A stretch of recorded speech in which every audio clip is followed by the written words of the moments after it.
Hey there, I'm Christopher Schoenwald, and welcome to Life as a show intently focused on helping people find their professional pathway by exploring and unearthing the details of jobs from around the world. For listeners who have been tuning in regularly, you've probably noticed I've got this little spiel off the top where I'm asking people to go over to YouTube.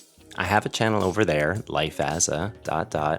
And basically, it's just highlights from the main audio versions, from the podcast versions of these talks that I have with these great guests. And the reason I'm plugging it so hard is that I think this content really does matter. And I want to get it in front of people. I want to get it in front of youth, people that are still undecided, who just don't know what they want to do with their lives. And I think this platform, one YouTube, offers that opportunity to kind of get up close and personal with some of these guests in a different format. And if you're just not into audio, if you're not into podcasting as a whole, that's fine, that's okay. Well, you can still digest the content in a different way. I would encourage you, if you do know somebody who's looking for that career, looking for some ideas, direct them over to Life as a ... over on YouTube. If they're into videos, they might just find what they're looking for over there. And while you are there, hey, I would always appreciate a like or subscribe. It's the best way to let that algorithm know that the content matters, that it should be put in front of others. Well, I do thank you for letting me ask this of you, but I think it's about time we get into today's episode. So today, we're going to be looking at the field of LXD.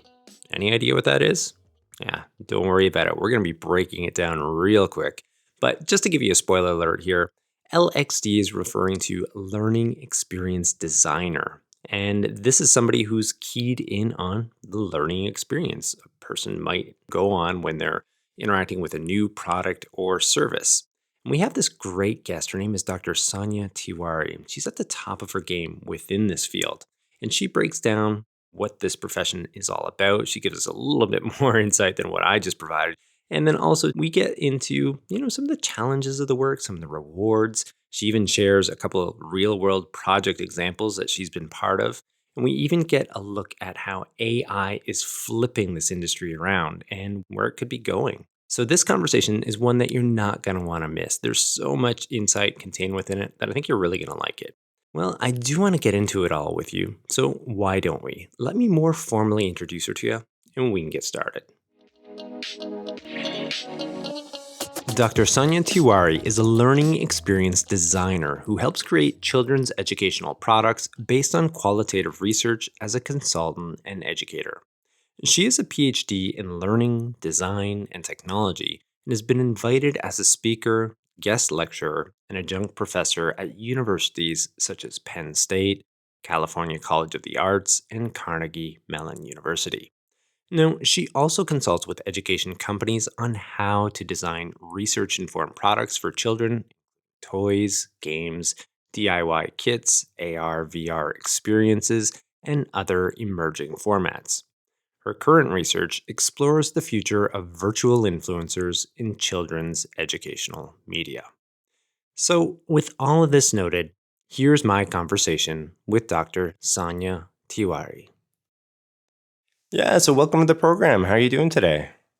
I'm doing great. How are you? Yeah, excellent. I'm really looking forward to this conversation. We were just speaking off air for a second there, that at times you have an idea of what some of these professions are all about, and speaking with several different people, whether it's a nurse, whether it's a doctor, you have a base of knowledge to kind of work with.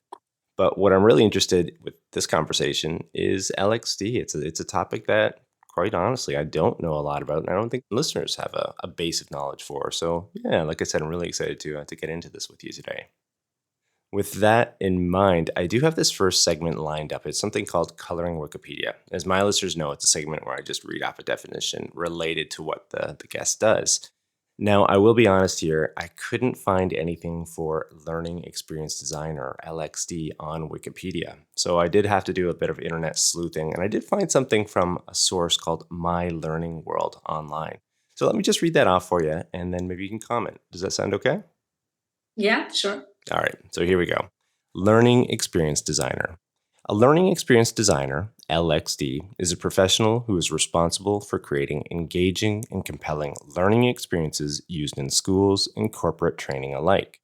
This can involve anything from creating and designing courses and learning materials to developing assessment tools and evaluating the effectiveness of learning programs. There it is. First take, what do you think of that? I think it's a pretty good definition. I'd say the only thing that needs to be unpacked a little more is the scope of what an LX designer can do. So usually people assume it's just courses and training or, evaluation and everything in this strict, rigid academic sense. But I would say it's also very lighthearted and open-ended in the sense that a learning experience can take the form of an educational exhibit, a museum exhibit, or toys or games, AR and VR experiences. Basically, anything that helps someone learn a specific skill or gain any specific knowledge. Okay, all right. Now, how would this kind of connect up to UX, user experience design, that profession? Maybe you could compare and contrast that a little bit for us as well. Sure. So there is a lot of overlap, especially in the way we do research, conducting interviews, surveys, questionnaires, analyzing data, or testing the products with users. That part overlaps.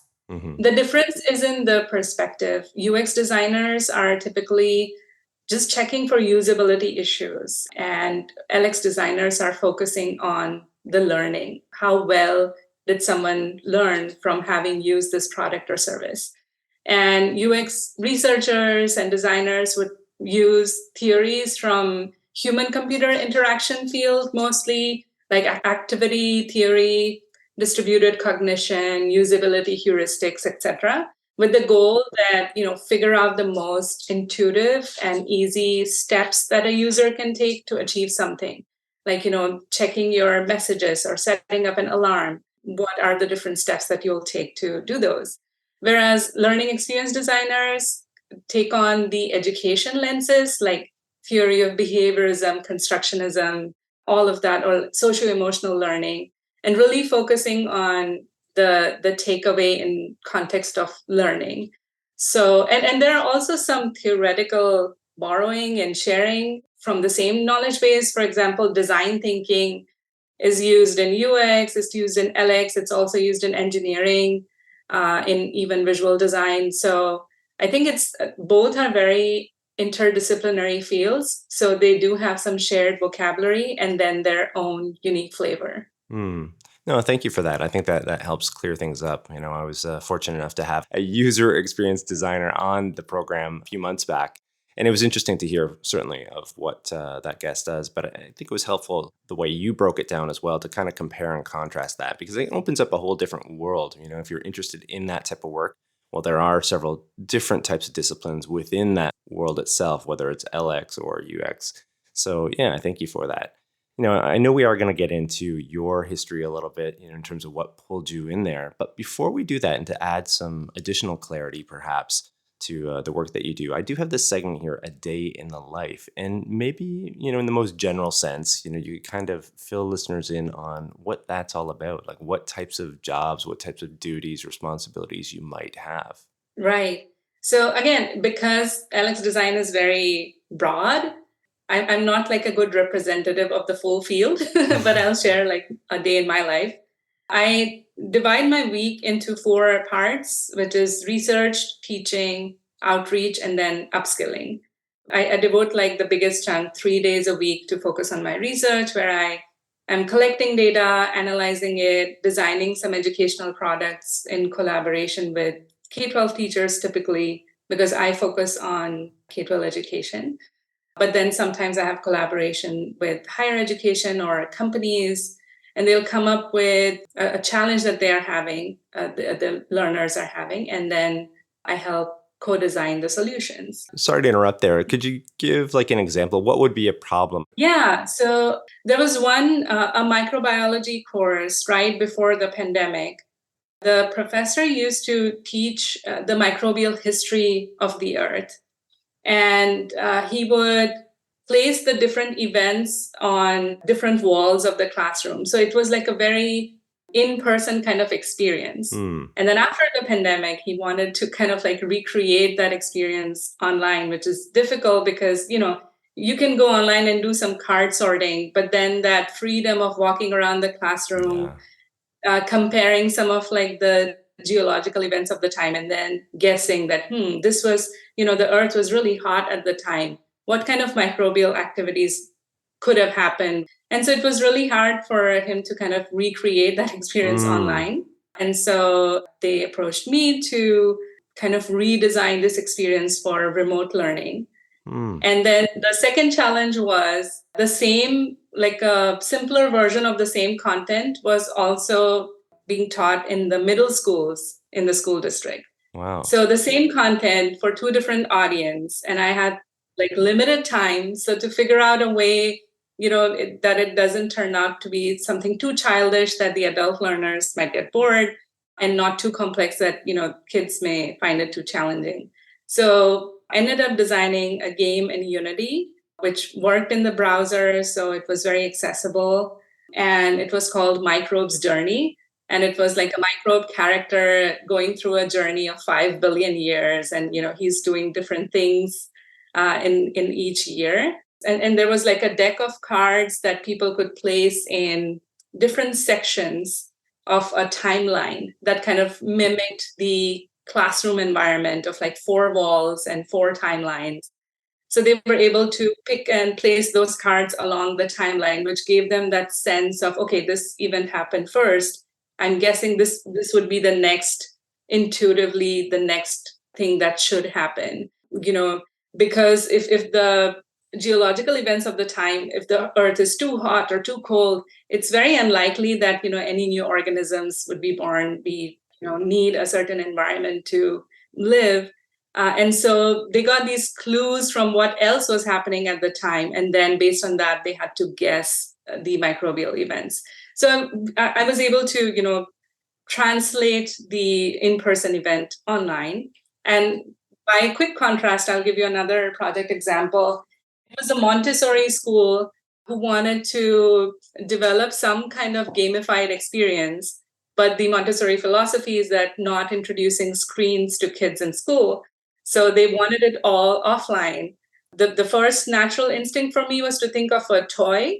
But then also I was thinking, toys are so open-ended, free play. So children may not be able to get the curriculum in an organized way, the way if they used an app, which, has a navigation, it tells you do this next, do that next. So I worked with a local textile artist to create like a soft book. So it was made out of fabric and it had like each page had a different curriculum goal. Like if it's about reading the clock, the analog clock. So it had like moving parts of a clock that kids could move, and it had some instruction embroidered on the side. And it's all on my website if anyone wants to look at it. Yeah. But yeah, so it's as if the entire game was recreated in textile form, very tactile and hands-on. So that's why it's hard to give like one representative example Yeah, of yeah, everything. yeah. But yeah, each learning goal is so different. The audience is different. Their needs and limitations are different.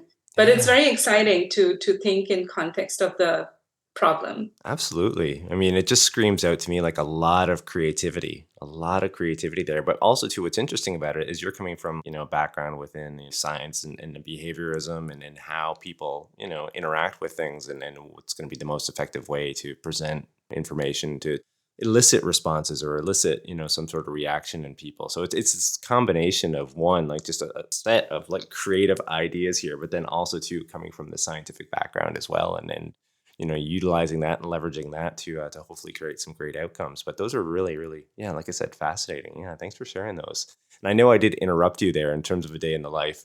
I don't know if you've lost your train of thought there in terms of some of the other things you might be engaged with, but Yeah, I mean, just the 4 things. So I spend most of the time on research. Then I spend a day teaching. My students are master's and doctoral students in education. So they are typically either K-12 researchers or teachers. And then I spend one day on outreach, which could look very different, like writing articles on LinkedIn or collaborating with school teachers or the local school district or like, volunteering for American Toy Association or San Francisco Women Leaders Association, where there are a lot of educators in that community. So yeah, and then if I don't have anything scheduled for a while, then I do try to upskill. I take stock of what am I really struggling with, where I need more practice, and I look up a LinkedIn tutorial or a course on Domestika, and then I try to address that. All right. Well, I thank you for sharing that. Yeah, it's really insightful, and I think it paints a really nice picture of the work that you do and some of your interests as well, which kind of allows us to slide into this next segment here, a pathways one. And here I typically just explore how the guests made their way into their present day profession. And in terms of, again, the work that you do, I'm getting a sense here that, being curious minded is a big part of what you do. I'm curious whether or not that was a part of your personality and your makeup, from a young age, and that might have, led you into this work. But maybe you could shed some light on how you ended up in Alex. Yeah, curiosity for sure. And also creativity. Like, as long as I can remember, I just love to draw and imagine stories, characters. And I also kind of feel like everyone is like that as kids. We Yeah. kind of just lose it on the way, right? Right. So I was fortunate that I had a very supportive family. And even though I grew up in India, where I think engineering and medicine are the go to career pathways, Hmm. I kind of followed my sister into film school, where I got the opportunity to just, be creative, think about story more in depth. And then I realized that, live action wasn't really my thing, because I want like way too imaginary things and Hmm. characters. So then I was drawn to animation. So I got my master's in animation, and just being in the Bay Area, because I did my master's from Academy of Art in San Francisco. So just being in that area, there were a lot of gaming companies there. Okay. So I wouldn't say that I was, as since a very young age, I was a gamer. That wasn't my a big part of my identity. It was more just geographically, there were a lot of Yeah. game studios. So I ended up working as a game artist. And there, I kind of felt like research was used as a marketing ploy. That, after everything was designed, it was like, oh, parents love our product and your kids will get smarter if they play 2 hours a day. Just felt not true, or not really backed by facts as much, or the facts seemed kind of made up. A little warped. Yeah. Yeah. Yeah, and not to say that there are not any ethical researchers in the gaming industry. Of course, there are, but overall, it just felt like, shouldn't people who are designing this stuff have an understanding of the thinking behind it also? And that's where I decided that, okay, I'm going to look at the behind the scenes, the reasoning. And so I pursued a PhD in learning design and technology, where I focused on children's media and like just trying to unpack the thinking behind design decisions. What drew you towards children's media in particular? I think even as an adult, I enjoyed watching children's media. It's Okay. just an interest. I feel like children's media is way more creative, imaginative, and it made me feel safe, honestly. Mm. The way I grew up, it was kind of an unsafe neighborhood, and I feel like in adult media there are very few safe spaces. Mm. There's violence in the smallest of things. Yeah. And I loved especially the early education media experts kind of back it, right? And they make sure there's no inappropriate content there, there's no violence Mm. there. So it just felt like a safe space Yeah. personally. Yeah. Yeah. Yeah. No, I can appreciate that. Yeah, definitely. Definitely. Okay. Well, again, I do thank you for sharing all of that.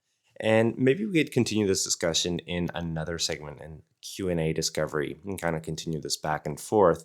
And I would like to get back into your work within LX. And I understand that you have worked as an adjunct professor at some top universities within the LXD space. You also consult for education based companies, which again design products and services for children. And you speak on the topic of LXD. So you're quite active, you're quite busy within this whole realm. But maybe you could tell us a little bit more about some of the work that you do. I mean, you explained some of the examples of some of the projects you've been involved with, but is there anything else you'd like to share on some of your activities? Yeah, I mean, I think no matter how different the audience is, I think the broader process is very similar. Like, first, you do a needs analysis of what's basically needed for the project, because there's no one universal solution to all kind of learning challenges.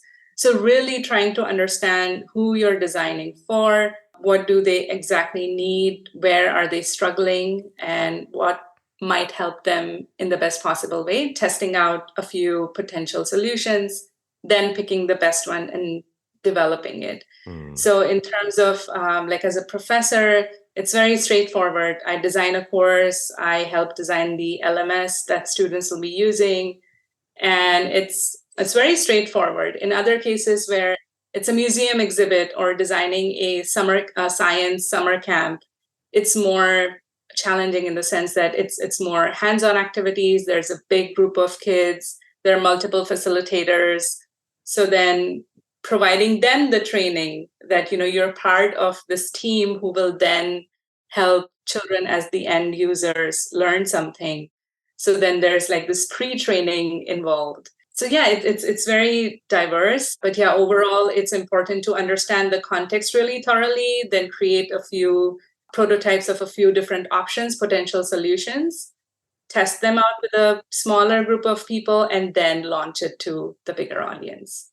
I'm sure this varies, project to project, but to what degree are you embedding yourself into one single project? For example, 1 month to 6 months to 8 months, like how would things vary? I would say for me, it has mostly been short-term projects. Okay. 1 to 3 months typically. But yeah, like again, like as part of my teaching, if I'm teaching for a full semester, that's like 6 months. Yeah. But most of these smaller projects are anywhere between 1 to 3 months. Okay. Would that be the norm within the industry, or is that just something that you've been drawn to? I think that's just my thing. I'm dyslexic, and it's hard for me to maintain like deep focus on something for way too long. So I tend to be drawn to these projects where within a few months I'll see some kind of outcome and I can share it with the community as a resource. Yeah. But again, like during my PhD, of course, it was like a really long-term commitment. So, but again, like I try not to, because especially in the era of AI, things are moving so fast. Being too engrossed in one really long-term project that no one is going to see for several years, it just doesn't make sense anymore. Yeah, that's a really good point. Probably the cycles for this, like they demand shorter projects in a way, just to stay current, to stay up to date. Otherwise, you're right. I mean, a couple of years within the day and age we're living in right now, it would be dated. Yeah. I have this other question as well. Like a lot of industries, the educational space is rapidly transforming, especially when it comes to children's products and service offerings. And we're just speaking about this topic of technology. Ostensibly, the way that things are moving, as we just said, is just going at such a rapid pace that, like, my question for you as a professional is, how do you personally keep up with all of this information? When it's coming out so quickly, and even sometimes maybe your clients aren't always fully up to date. Where do you go to one, get ideas, in terms of what technological capabilities there are, and then also two, I guess, like just some of the perspectives on this technology. AI is one thing that we're going to get into later. I mean, there's certainly a lot of promise there, but also there's a lot of ramifications for the use of it that we don't even fully grasp or fully understand just yet. So again, my question is centering on like, where do you get this information? And then also too, like perspectives on it, so that, when you are advising a client on a potential use, that things aren't going to go south maybe on this within 6 months or 12 months. Right. So in terms of just getting the information, one of those old souls, I still read the news.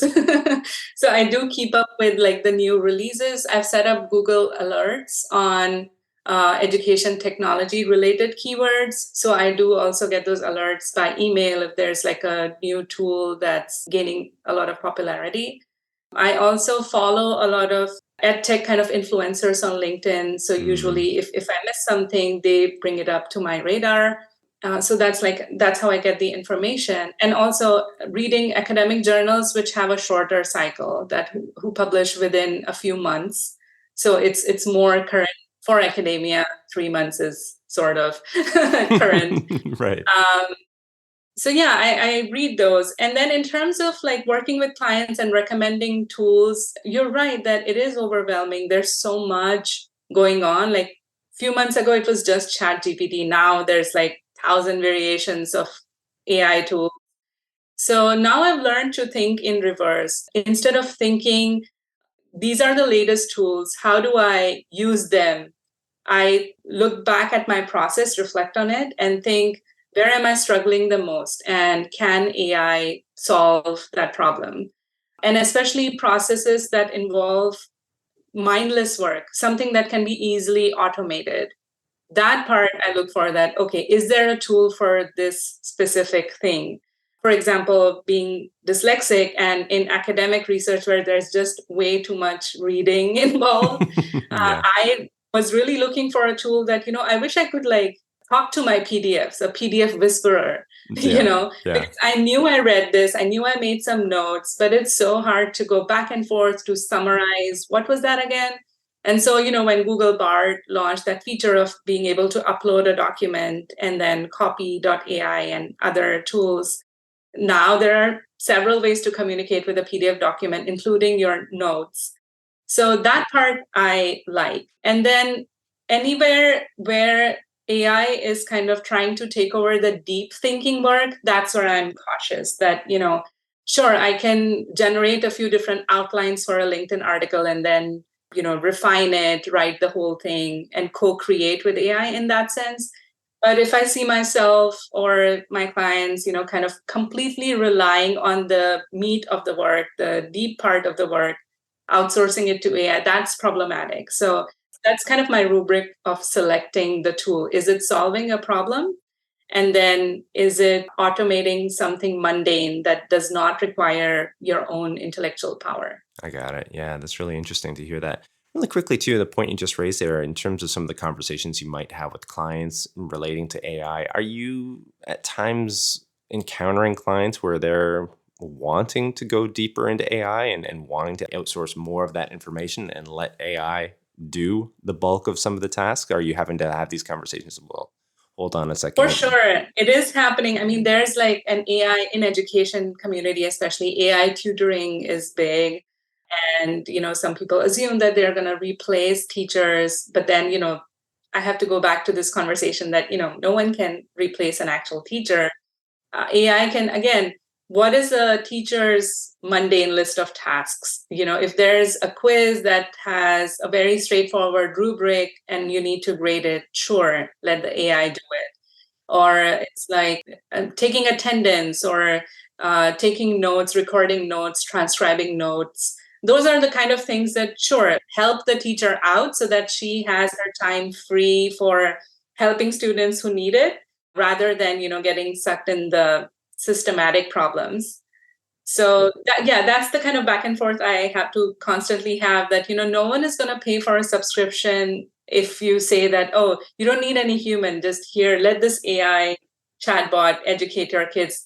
But if you say that it's good for marketing to not outsource everything on AI. And I love that, Grammarly or copy.ai, even Canva, when even in their advertising, they don't say that you can be a non-designer and suddenly become a genius. They say that, oh, if you're an existing designer and just want to speed up your workflow, here are some tools. So I guess it's been working both ways, genuinely and also in terms of marketing. Yeah, that's what I think what makes it right now a really interesting time is we have this sort of feeling out period of like, what do we want to be leveraging AI for? And there's so many different opinions, so many different views on this, where people are all in on it and have no qualms about outsourcing all of the functions to AI, whereas others, like yourself, professionals in this space are like, well, hold on, there's certain tasks like you've mentioned a few times over, some of these mundane sort of tasks, yes, maybe we can allow AI to do that, but there's certain things that we don't want AI to be handling. And yeah, I think that's really, really insightful.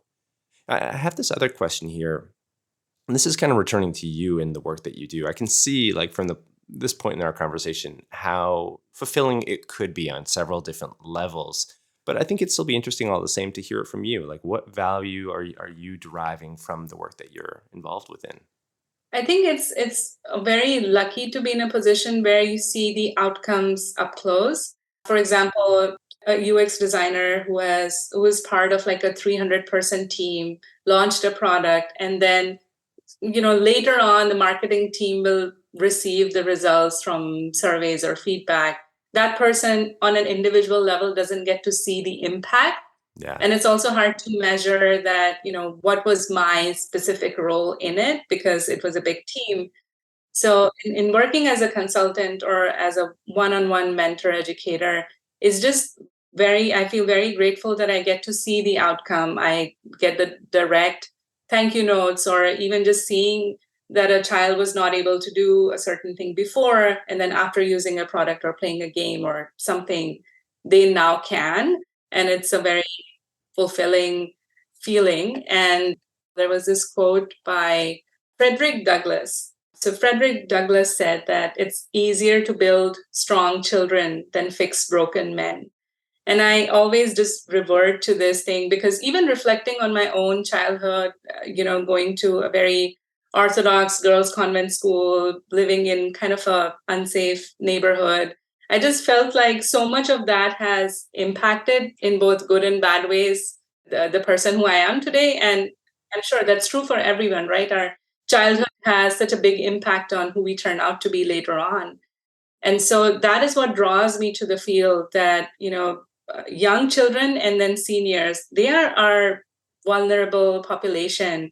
And the people in the middle, our age group, who are in the prime of their career, they can help themselves. There are a lot of resources for them, but for these vulnerable populations, I think they deserve more help and attention. Yeah, I really like that. I really like that. And then also, too, when I was listening to you explain that, I was thinking about some of the examples you were speaking about earlier, some of the projects you've been involved in. And, you could be stimulating somebody's mind or setting them down a pathway of their own exploration, of getting curious about something. That there's value in that as well. It could be just one project that you worked on for a museum, or some of these other ones that you just mentioned that really just lights somebody's minds up, and really inspires them to do something else. So again, yeah, I can see the value in what you're doing, and as opposed to maybe if you're working on these big projects within UX, like you said, you're one of 100 people working on a project. It's really tough to kind of trace your involvement in it. But when you're like right at the ground level and you're designing how children are going to be interacting with this exhibit, with this product, with this toy, yeah, it's different. Yeah, yeah. I didn't mean to say it's better. Definitely just different, because I know, like bigger products take bigger teams and have bigger impact. Versus like for me, even though I do get the individual feedback, it's also the scale of impact is also smaller. It's like one school at a time or one district at a time. Yeah. Versus these larger products can globally impact learners. Yeah, but it's a really nice distinction, though, I think, for people that might be interested in either UX or LX, what drives them and where they want to place themselves within that world. So, yeah, I really appreciate that. I really like that.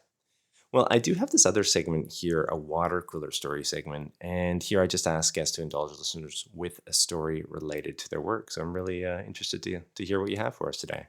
I would say I had a game design student once, and he had this amazing portfolio of sketches and like a nice storyline.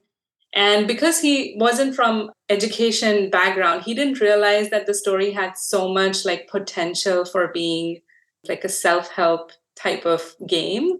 And just through like a 5-10 minute discussion, I was like, have you thought about just repackaging this game as an educational game, because the elements are all there. There's a strong curriculum here. Each character is kind of sharing a different lesson in a way. And so over the course of a week, he was able to redesign it, and to the point that now he is a professional educational game designer. And I didn't have much to do with it. It was just like a 5-minute critique. Yeah. But it's been 2-3 years, and he still sends like thank you notes every holiday. And it's been so heartwarming to know that, even just like a 5-minute feedback or just hearing people out can help them, especially because in the university system, the typical academic system, rewards are based on assignments or quizzes, and they don't really measure your potential. There's no way to, it's such an abstract concept Yeah. that the directions that you can take, the skills that you can have, there is no quiz or test that can measure that. That can only come from the professors, the mentors expressing themselves and then making students feel valued for their Mm, uniqueness instead of trying to constantly just critiquing them in yeah. a negative way. Yeah. Yeah. So Yeah. yeah, that has been really rewarding for me. Yeah, absolutely. Absolutely. I can definitely see that. The moment, a 5 minute conversation, of an in depth sort of look at what somebody's doing and just sharing, your honest opinion or giving some feedback that's, helpful and just presenting new ideas, right? Yeah. And just set somebody's life up in such a different way. And it sounds like to me, I mean, with the way that story is told, that, yeah, I think you did have some impact there. I do have one last segment here, a crystal ball segment. And as the name implies, we're looking towards the future, trends, predictions, so on and so forth. And I do want to return to this topic of AI and something you've mentioned already. Some of your outreach, you do get on LinkedIn, you are creating blog posts. And there was one that I was reading, and I think the title was Ideas for Designing AI Powered Learning Experiences for Children. And it was absolutely fascinating for one. But you write about a few different topics here, things like intelligent content, intelligent tutors, which you've already mentioned, and a host of other AI powered possibilities. And I thought it'd be interesting for listeners to kind of gain a little bit more perspective on this world of AI as it pertains to education, moving forward. Maybe you could fill us in on that. Sure. So I think one of the biggest applications of AI in education could be personalized learning, because typically a professor or school teacher is assigned a classroom, there's like one curriculum. There are some adjustments that you make, like the individualized learning plan, or the teacher can be aware and just help out students who need more help. But that's a lot of pressure on the teacher to kind of think of the customizations and then work with each child one on one. So AI can definitely help with that and sort of readjust the curriculum for adapt it to the levels of different students. And then again, I think that's the kind of outsourcing that teachers can, it can free up a lot of useful time for teachers to do other more meaningful things. Then there can be intelligent tutors where maybe the educators themselves can create a knowledge base. So it's their ideas, not generic chat GPT pulling from all over the internet. They can create their own knowledge base and then have a chatbot or an intelligent tutor use that method to help students in between the teacher's interventions. And that's another application. Then I think gamification has always been there, but again, AI gives you the power of customizing that gamification experience. Certain characters or storylines unlock for certain conditions, and those conditions can be on the go, quickly evaluated by AI, which was difficult to achieve before. And then even in AR and VR now, with generative AI, it's also possible to create content just on a few keywords, being able to design an entire 3D environment. And again, like, because I also have a background in art, I stand in solidarity with the artist community when they complain that, blatantly ripping off an artist's visual style to create mock-ups is unfair. So I am still, I guess I'm not the expert in that area, but I do stand with my artist friends. And I currently make all of my art myself in Adobe Illustrator, old school. Wow. And I plan to continue doing it that way because I feel like there's still the issue of continuity. You have to understand, like, if you read a good book, the thing that draws you in are interesting characters. You know them, that, oh, in chapter one, this happened to them. Now this is happening. I understand the nuances. AI doesn't have that kind of history and context of a character. So it's like a one off illustration, but you have to be the artist to truly understand that character and redraw it in a, different poses and emotions. So, but the application is available there. Maybe in medical profession where it's not about taking over someone's creativity, but really exploring how different systems work within the body. Maybe in that context, it's really good to have AR and VR.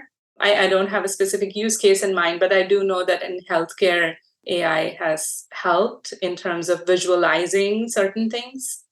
Then there's also speech recognition, which I think that's really amazing for translation because there is a lot of informative content online and there are no translated captions or even like the ability to lip sync in different languages. Certainly like you being abroad, I'm sure that you can visualize the use cases more.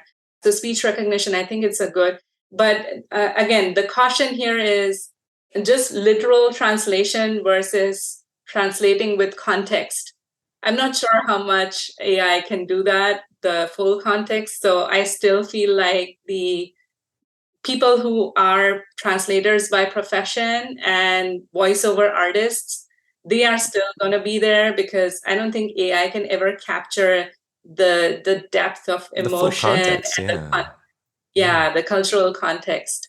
So many words, their literal translation won't make sense in other languages. So it's like, I think for talking head type of videos where there's just information dissemination, I think the AI speech recognition is great. Then in terms of there's assessment and grading, again, like if the teacher can set up a rubric and AI can use that as the criteria to grade, that can free up some time for the teacher. And then they can take a second look for personalized, human feedback as well. So yeah, I think those are some kind of broad level applications of AI in education. I'm sure by the time you launch the podcast, there will be like 10 other applications. No doubt. Yeah, a couple of things stand out to me there. I mean, one is just like every now and then I get this feeling like the future, we're living in the future. Absolutely. Like when you hear these types of things, like, geez, 5 years ago, 10 years ago, even 2 years ago, you'd think like, oh, that's way down the road. But here we are. Like that's on our doorstep right now. And then also too, like when considering this notion of education and teaching and whatnot, like a future job description for somebody within that profession is almost going to have to be a technologist, like aside from just the teaching skills and methodology that one has to learn and go through, there has to be that element of technology and not just a small part, but by the sounds of it, a big portion of their learnings are going to have to be derived from technology, AI, and all of that world.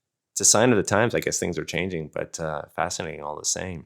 I do have this one other question here. As far as AI and moving forward within your world, within Alex, how do you foresee the impact it is currently having or is going to have or even could have on your work itself? Because again, like I could see how maybe some people might think, well, there's going to be certain elements of this person's job that we can kind of just cut out, or we can augment in some way by using AI. What's the chatter within your industry, within your space on AI as far as it affecting your work?